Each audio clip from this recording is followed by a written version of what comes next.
جب تک آنکھ کی حفاظت نہیں ہوگی اس وقت تک دماغ کے خیالات درست نہیں ہوں گے. جیسے کمرے کا ایک روشن دان کھلا رہے تو اندر مٹی جاتی ہے، اسی طرح آنکھ ادھر ادھر رہے تو دماغ کے اندر پالیوشن چلی جاتی ہے. آج دنیا باہر کے لیے تو پالیوشن کنٹرول کے لیے ڈپارٹمنٹ بنا دیتی ہے، تو بھائی اندر کے پالیوشن کنٹرول کے لیے بھی کچھ ہم نے کیا؟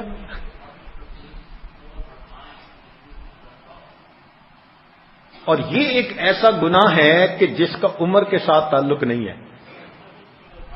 نوجوان یہ نہ سوچیں کہ جی بس نوجوان ہیں اس لیے خیال آتے ہیں، نہیں، بوڑھوں کو اس سے بھی زیادہ آتے ہیں.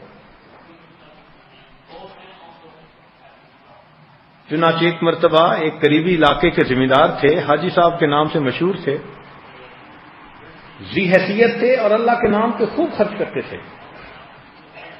عمر ان کی کہیں 90 کے قریب تھی. یہ بال بھی ان کے سفید ہو گئے تھے، بویں بھی سفید ہو گئی تھی. ایک دن ملنے کے لیے آئے تو میں نے پوچھا کہ کیسے آنا ہوا، تو جواب میں ان کی آنکھوں سے ٹپ ٹپ آنسو گرنے لگے. مجھے بڑی حیرانی ہوئی چونکہ علاقے کی بڑی ریسپیکٹڈ پرسنالٹی تھے وہ.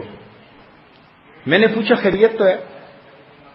کہنے لگے نمازیں پڑھتا ہوں، نیکی کرتا ہوں، دین پہ چلتا ہوں، کسی کبیرہ گناہ میں مرتکب نہیں ہوا. یہ عمر میری پہنچ گئی ہے اور اس وقت تک میری نگاہ میرے قابو میں نہیں ہے. پوری زندگی میں صرف ایک یہ گناہ ہے جس کو میں چھوڑنے سے عاجز آ چکا. اور یہ بھی نہیں کہنے لگے کہ میرے اندر کوئی اب طاقت بڑی ہے کہ جو مجھ سے سنبھالی نہیں جاتی. میرے اندر وہ قوت ہی نہیں رہی. 85 سال کی عمر بڑی عمر ہوتی ہے. تو کہنے لگے میں محسوس کرتا ہوں کہ جتنا میں کمزور ہوتا جا رہا ہوں یہ ہوس اتنی بڑھتی جا رہی ہے. تو معلوم ہوا کہ اس کا تعلق عمر کے ساتھ نہیں ہے. چنانچہ کچھ عرصے پہلے کی بات ہے، ہمارے ایک نوجوان دوست ہیں، بزنس کرتے ہیں.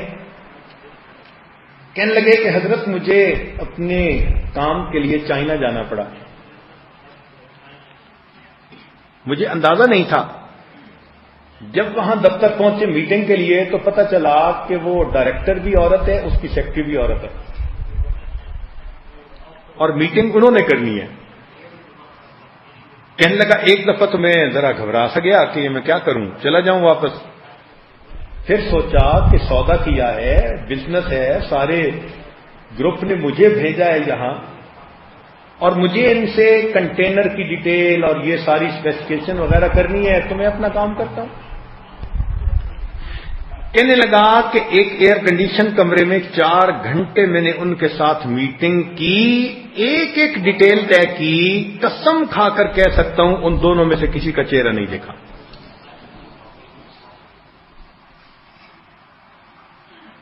اور 30 میں عمر ہے، 35-36 عمر ہوگی زیادہ سے زیادہ. تو 36 سال کا نوجوان محنت کرتا ہے تو آنکھ کا ایسا پرہیز حاصل کر لیتا ہے، اور محنت نہیں کرتا تو 85 سال کا بوڑھا بھی عاجز آ جاتا ہے. تو اس کا تعلق محنت کے ساتھ ہے، عمر کے ساتھ اس کا تعلق نہیں ہے.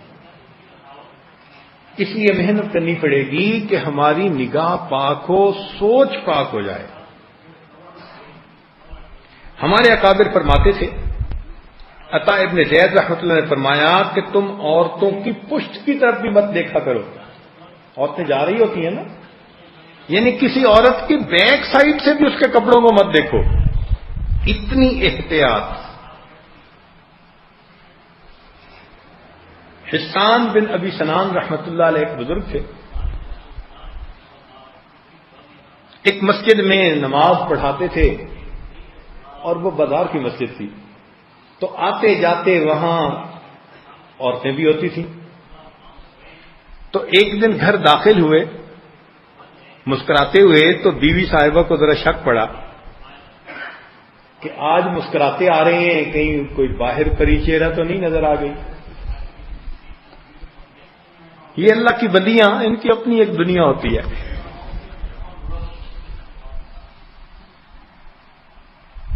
تو جب وہ گھر میں داخل ہوئے تو کس نے کہا کہ قسم اٹھا کر بتاؤ کہ تم نے راستے میں کیا دیکھا؟ قسم اٹھا کر بتاؤ کہ تم نے راستے میں کیا دیکھا؟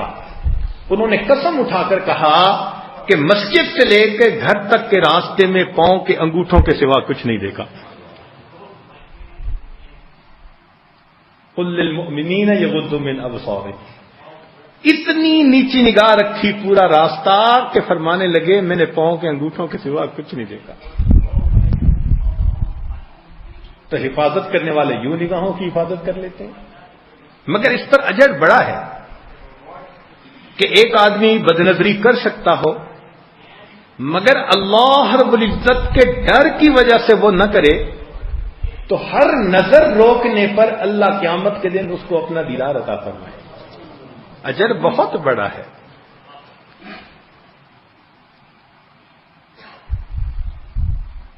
تو اپنے سر اور اس کے جو ارد گرد کے اعضاء ہیں ان کی حفاظت کرنا.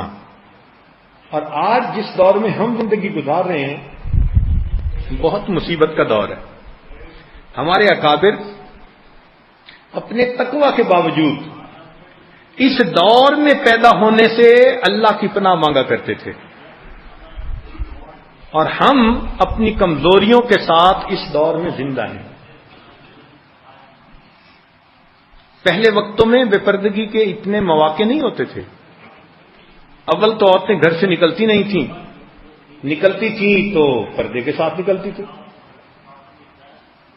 اور آج تو ایسے ایسے مواقع ہیں کہ انسان حیران ہوتا ہے. چنانچہ اخبار اٹھا کے دیکھ لیجئے تو عورت کی تصویریں، رسالہ اٹھا کے دیکھ لیجئے عورت کی تصویریں، کوئی ایڈورٹائزمنٹ بورڈ دیکھ لیجئے عورت کی تصویریں. آج عام لوگوں کے گھروں میں جو ٹی وی ہیں عورت کی تصویریں، وی سی آر عورت کی تصویریں. اور یہ جو کمپیوٹر کے اوپر انٹرنیٹ ہے یہ مصیبت ایسی کہ عورت ہی کی تصویر. آج بدنظری کے لیے کسی کو گھر سے باہر نہیں نکلنا پڑتا. بند کمروں میں گھر کے باقی لوگ سو جاتے ہیں اور بچہ پڑھنے کے نام پر انٹرنیٹ کا کنیکشن لیا ہوا ہے اور اب پڑھ رہا ہے. تو نوجوان بچے ہنستے ہیں، ہم کتابیں نہیں پڑھتے، ہم انسانوں کو پڑھ رہے ہوتے ہیں. یعنی کتابیں پڑھنا بند، اب بندے کے جسم کو پڑھ رہے ہیں، دیکھ رہے ہیں اس کو. تو بدنظری کے مواقع زیادہ ہو گئے. ایسے وقت میں جو انسان نگاہ کی حفاظت کرے گا اللہ تعالیٰ کی طرف سے اجر بھی بہت زیادہ پائے گا. جب کوئی کام مشکل ہو تو اجر بڑھا دیا جاتا ہے. دستور ہے کہ مارکیٹ میں جو چیز کم ملتی ہو نا اس کا ریٹ بڑھا دیتے ہیں. ہم دیکھتے ہیں کہ جب سبزی کم ہوتی ہے تو ٹیڑھی میڑھی سبزی کو بھی ماشاءاللہ فل قیمت پہ خریدنے والے ہوتے ہیں، جی دے دو جیسی بھی ہے. تو آج کے دور میں آنکھوں کی پرہیز کرنے والے لوگ کم ہیں. جو کرے گا وہ اللہ رب العزت کا مقبول بندہ جلدی بنے گا.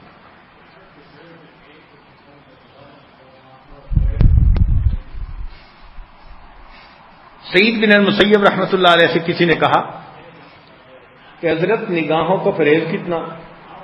فرمانے لگے کہ غیر محرم عورت کے چہرے تو کیا دیکھنا، میں ظالم حکمرانوں کے چہروں کو بھی نہیں دیکھتا.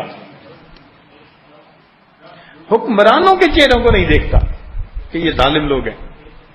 اللہ اکبر کبیرہ. تو بہرحال آنکھوں کی حفاظت کرنا یہ حیا ہے، اور آنکھوں کی حفاظت نہ کرنا یہ بے حیائی ہے. تو نبی علیہ السلام نے فرمایا کہ تم اللہ سے حیا کرو اور یہ ایک نظر کبھی کبھی انسان کے لیے بربادی کا سبب بن جاتی ہے. ایک نظر. ابن جوزی رحمۃ اللہ نے واقعات لکھے ہیں. ایک نظر بری ڈالنے کی وجہ سے ایک بندہ حفظ قرآن بھول گیا. ایک نظر بری ڈالنے کی وجہ سے ایک مؤذن حرام پہ موت مرا. ایک دفعہ ساجد نے حضرت مرشد عالم رحمۃ اللہ علیہ سے یہ سوال کیا کہ حضرت ایک نظر دیکھنے میں تو چھوٹا سا عمل نظر آتا ہے، لیکن اس پر ایمان سے محرومی یہ بہت بڑی سزا. تو سمجھنے کے لیے میں نے پوچھا. حضرت فرمانے لگے کہ اصل وجہ یہ ہے کہ دوسرے یعنی غیر محرم کو للچائی نظر سے دیکھنا یہ اللہ رب العزت کی غیرت کا معاملہ ہے. اللہ تعالیٰ کو غیرت آتی ہے. پھر حدیث پاک پڑھی کہ نبی علیہ السلام نے فرمایا انا اغیر الناس واللہ اغیر منی. نبی علیہ السلام نے فرمایا میں انسانوں میں سب سے زیادہ غیور ہوں اور اللہ تعالیٰ مجھ سے بھی زیادہ غیور ہے. اللہ کو غیرت آتی ہے کہ یہ میرے حکم کو توڑ کر غیر کو للچائی ہوئی نظر سے دیکھتا ہے، اس لیے اس چھوٹے عمل کو جو ظاہر میں نظر آتا ہے اللہ تعالیٰ اتنی بڑی سزا دے دیتے ہیں. اللہ تعالیٰ سے توفیق مانگنی چاہیے، دعا مانگنی چاہیے کہ اے اللہ ہماری نگاہوں کو پاک فرما دیجیے.